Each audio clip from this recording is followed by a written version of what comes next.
up, F and true followers, wrestling fans, and members of the YWC? JC Styles, Brian Crazy, and we make up the Efren brand of wrestling and entertainment here on YouTube.com, and we are here with the WWE Friday Night Smackdown review for March 16, 2012. Yes, it was a great night on SmackDown. 2 weeks remain until we get to the biggest event of the year, WrestleMania 28.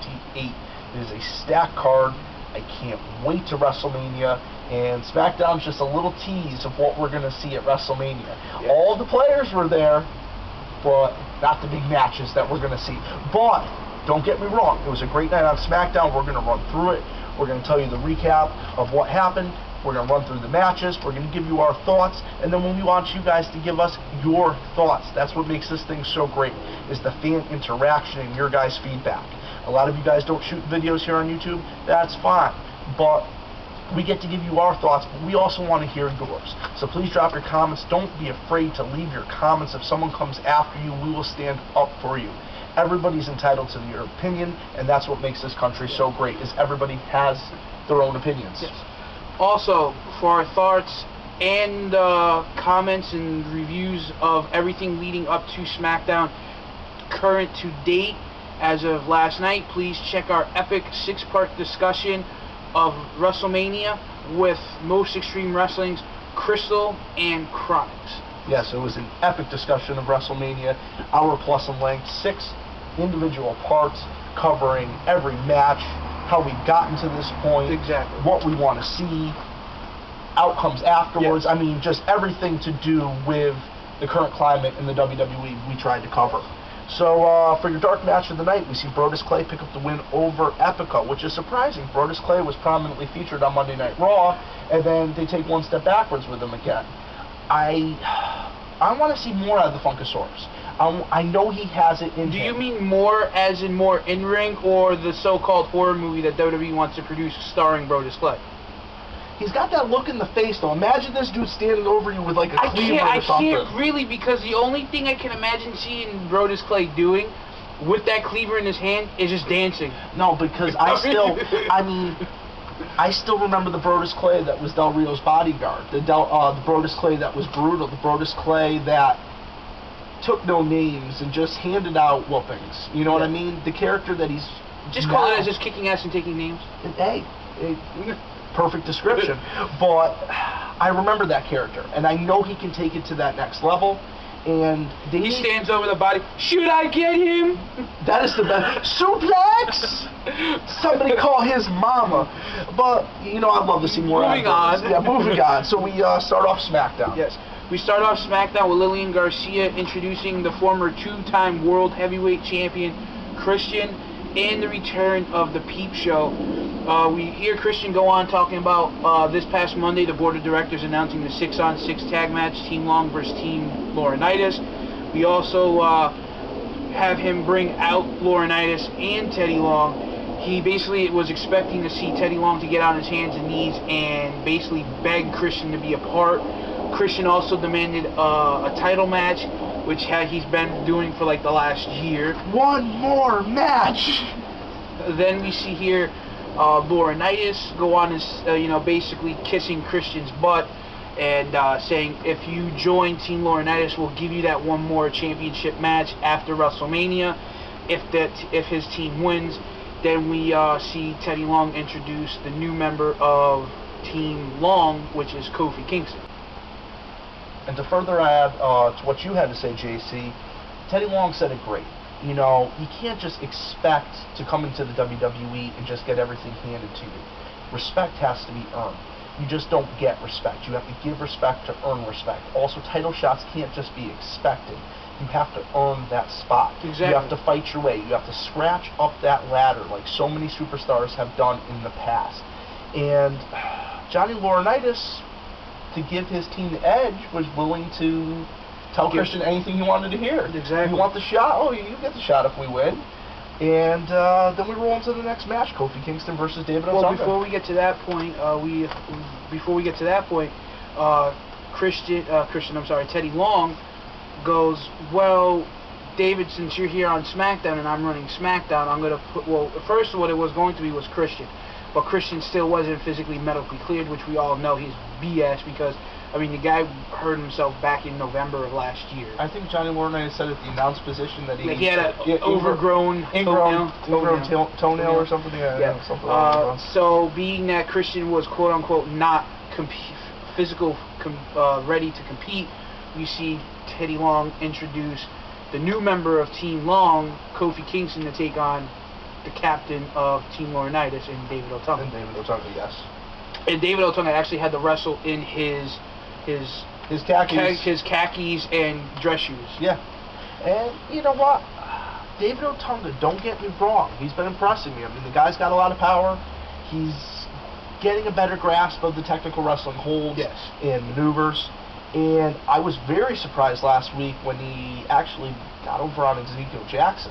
Yeah, I was so shocked about that, too. I mean, former Intercontinental Champion, former member of the Core. I mean, Ezekiel Jackson, former ECW Champion. Last ECW Champion. I mean, I absolutely hate that because Ezekiel Jackson has what it takes. I know he doesn't have the best mic skills, but he definitely has the look. Yes. And he definitely has some ability. Is he fit into that little bit more of the brawler class versus the technical wrestler? Yes, but there's nothing wrong with that. The heavyweight division's great. That's what WWE has always brought to the table. Yeah. We've always got to see the light heavyweights and the heavyweights and the middleweight guys and the tag team division. And we used to have the hardcore and the divas, and I mean there was always something for everybody.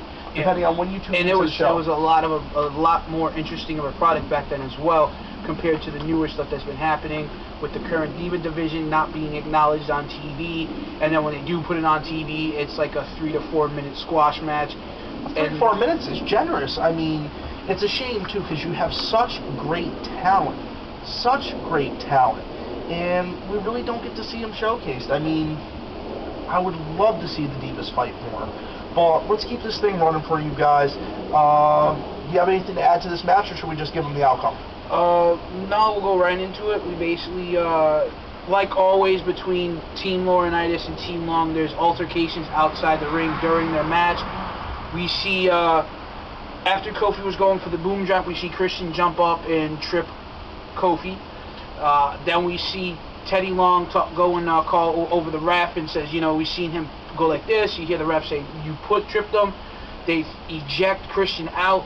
As we see Laurinaitis and Teddy Long start to show down, we see David Otunga kind of walk over to the ropes, and that's when we see he turns around and gets hit with the Trouble in Paradise for the win.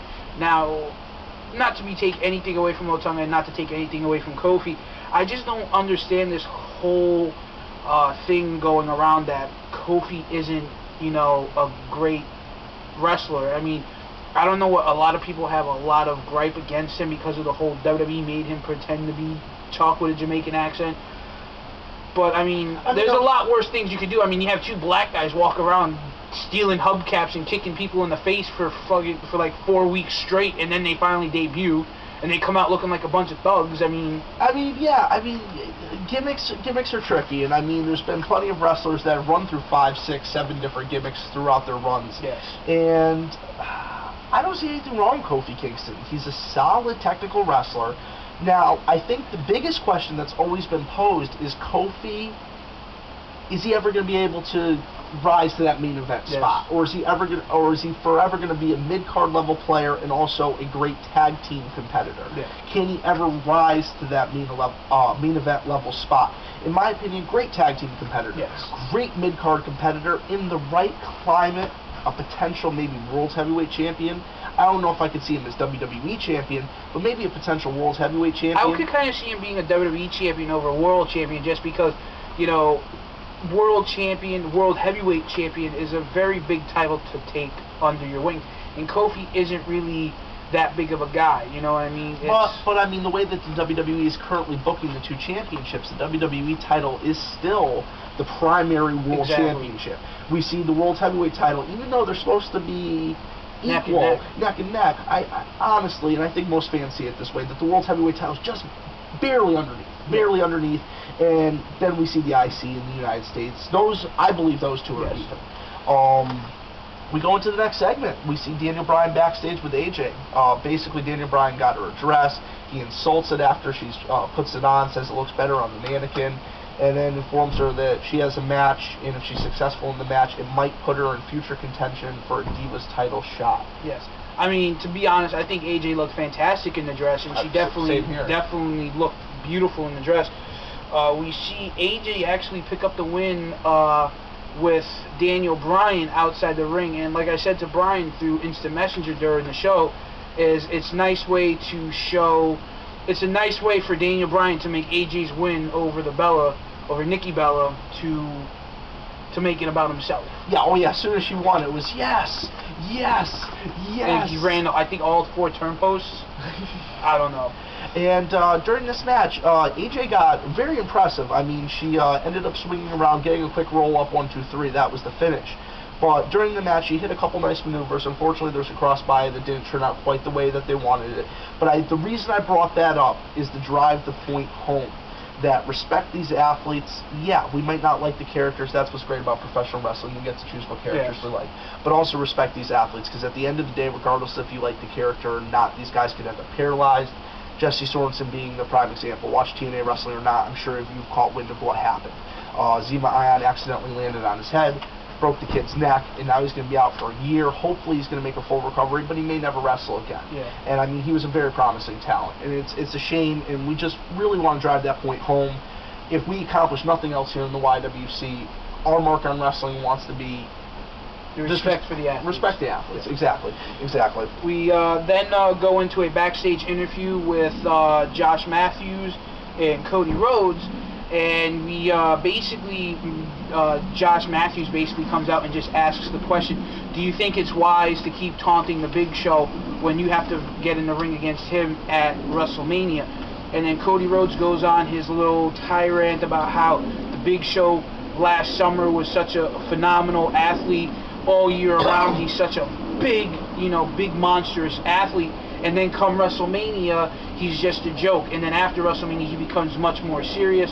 Then he goes, if you don't believe me, watch what I do in the ring. And basically, he beat one of the biggest athletes in the WWE right now in the Great Khali. And it was a very, very, very, very well laid out match. And the ring psychology was there. Cody Rhodes just dominated and decimated the Great Khali, who is much, much bigger of an athlete, like JC said. And he just tall-wise, yeah. Oh, and I mean, just physical stature as well. Yeah. I mean, Khali is a very large man, and he just took the large man off his footing. He took the big man down, kept attacking the legs, and he ended up being successful. He hit the disaster kick, 1, 2, 3. Cody Rhodes defeated one of the biggest men in the WWE. Is he ready for WrestleMania? Is he going to be able to do the same thing to the Big Show, or is the Big Show going to end his reverse Undertaker streak and become the new Intercontinental Champion? I mean, I would love to see Show. I would love to see Rhodes. I really like what they've done with Rhodes. I'm not going to lie. More on that tomorrow with our Effin' True Wrestling presents WrestleMania 28 predictions. Yes. Then we see Randy Orton come out, and he calls out Kane. Kane comes out to the stage and shows a video of them wrestling and shaking hands last year. This was after the two of them had a match. And Kane says that made him sick and weak. He says he's been watching this clip day after day, and kind of feels very reminiscent to what The Undertaker was saying about Triple H. I've been watching the clip day after day, and I can't just let it go. Also, CM Punk versus Randy Orton last year going into WrestleMania, where they brought up when Orton kicked CM Punk right before his championship scramble match at Night of Champions. And, it was just, Randy... I do like that, though. I do like that, because it used to be in the WWE, they would run a storyline, and they would kind of be forgotten. I kind of like that they're kind of bringing up some of the past things. I like that they're booking out a little more in advance. It's really reminiscent of the 80s Federation. Yeah. Because things used to be, longevity was a bigger thing. We used to have longer title reigns. We used to have matches. Oh, in 6 months you're going to see the biggest match at Madison Square Garden ever. And fans would be hyped. They would be laying out, waiting for tickets. I mean, it's kind of nice to have that feeling once again. We basically just hear Orton really just come out and say, I want to know why I'm being quote-unquote hunted before I have to put him down. Basically, Kane goes on and says, I want to put an end to you at WrestleMania.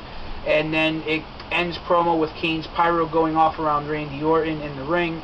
And then we move into the next match of the night, where we see Drew McIntyre standing in the ring. And then we see Teddy Long come up on this Titantron, and he's basically like, hey, you know, more respect to your player. You came out last week and you signed a 1-year exclusive contract to SmackDown with John Laurinaitis, and I can respect that. But he goes, being that I am still running SmackDown, here is your opponent for the night. Out comes the Big Show, and basically the Big Show just dominated straight through. With it wasn't a pinfall victory either. It was just a clean knockout. Oh yeah, he knocked him out with the WMD, the Weapon of Mass Destruction knockout blow. And this was a little bit of payback from the Big Show to Hornswoggle. Yeah. Because last week, for Drew McIntyre to get his job back, he absolutely destroyed Hornswoggle. Yes. And to be honest, I really didn't enjoy that segment. I know a lot of people did, but I was in attendance. Yeah. And to see the little guy just get absolutely destroyed, it just, for me as a fan, I just didn't enjoy it. I'm just being honest. Yeah. But basically, like JC said, via WMD, Big Show knocked out Drew McIntyre. To further touch on the Kane-Randy Orton situation, it is official. Kane will fight Randy Orton at WrestleMania 28. Then we go into the next match. We see Mark Henry face off against Yoshi Tatsu. It's a shame. Yoshi is actually a great athlete, but you know when you're stepping in the ring with the world's strongest man, it's only a matter of time before you get a world's strongest slam. Yeah. You know, this match was real quick, straight to the point. World's strongest slam, bam, end of the match. Yeah, but that's what I like about Mark Henry. And that's the Mark Henry that they need to keep around. The Mark Henry that doesn't want to take any names, that doesn't want anybody's number, that just comes in, absolutely destroys, and just gets out. Yeah. Then we move into the main event of the night, which was the both number one contenders squaring off one-on-one. We see Sheamus versus Chris Jericho. Now, this match was just the night for SmackDown tonight. I mean, it was like watching the Royal Rumble spot again, where we saw both combatants trying to eliminate each other out of the Rumble to win the match, and it was just really good. And then you get Daniel Bryan sticking his nose in it, and that's where the match just completely went downhill, which led to the outcome of the match. Yep, Chris Jericho ended up defeating Sheamus by counter after Daniel Bryan came down, like JC mentioned, and attacked Sheamus while he was out on the floor outside the ring. Then we see Chris Jericho boasting, but we totally missed about they kind of recapped the huge promo that happened on Raw, and that's kind of what ended up leading to this match. I mean, Jericho is decided to go after Punk, and just the whole situation is just, it's just becoming so interesting. And then we get this match tonight, what, like you said, was just such a great match. I mean, it was just a great night on SmackDown. You know, we see Chris Jericho win by countout when Daniel Bryan sticks his nose in the match. You know, basically just to talk about the overall SmackDown now. Big momentum for SmackDown heading into WrestleMania, and for a lot of the stars who aren't even going to be a part of the show, some of the wrestlers that aren't named yet for the 6-on-6 match, I mean, they got a lot of shoes to fill over the next couple of weeks. Yeah, but it's being currently talked about right now that a lot of the shoes to be filled, we don't want to spoil anything for you in this video, guys, but if you head over to FightNationWrestling.com, the official website of the F&M brand, you can check out all of the members, the speculated members of the 6-on-6 tag team match. And also, JC provided a great update here on F and True Wrestling, where you can also check out the Just click speculated. the annotation and any one of these corners of this video screen, and it'll bring you to that video. So you either can view it in text format, or you can view it in video format. That is the great thing about the F&M brand. We want to bring you guys more and more options, more ways to be able to connect with us, view the content, and be able to interact with the F&M brand. Please leave your comments below. Thank you for checking out this video. Before we get out of here, please check out all the official sites that make up the F&M brand here on F and True Wrestling. My new site, Fight Nation Wrestling, the F and True Click, where us and members of the Click will be making wrestling roundtable discussions, more of those to come, and F and True Entertainment, where myself and JC Styles, and also Most Extreme Wrestling, produce video games, book reviews, movies, whatever. And anything entertainment-wise outside of wrestling. Yeah, anything non-wrestling. I mean, if we just feel like sitting down and talking about a topic, you'll find it on there. I've even come to find out that one of the head coaches for the New York Knicks resigned, and I was thinking about sitting down and doing a video about that. And also the topic that Carmelo Anthony might be being traded or released to free agency. So who really knows? But if I decide to do that, I'll let all of our viewers know. And guys, it is Friday night. I know everyone wants to get out and party, or has to get up early, go to work, or do stuff around the house. So we're not going to keep you any longer. Have a great weekend. Catch you guys later. It was great kicking it with you.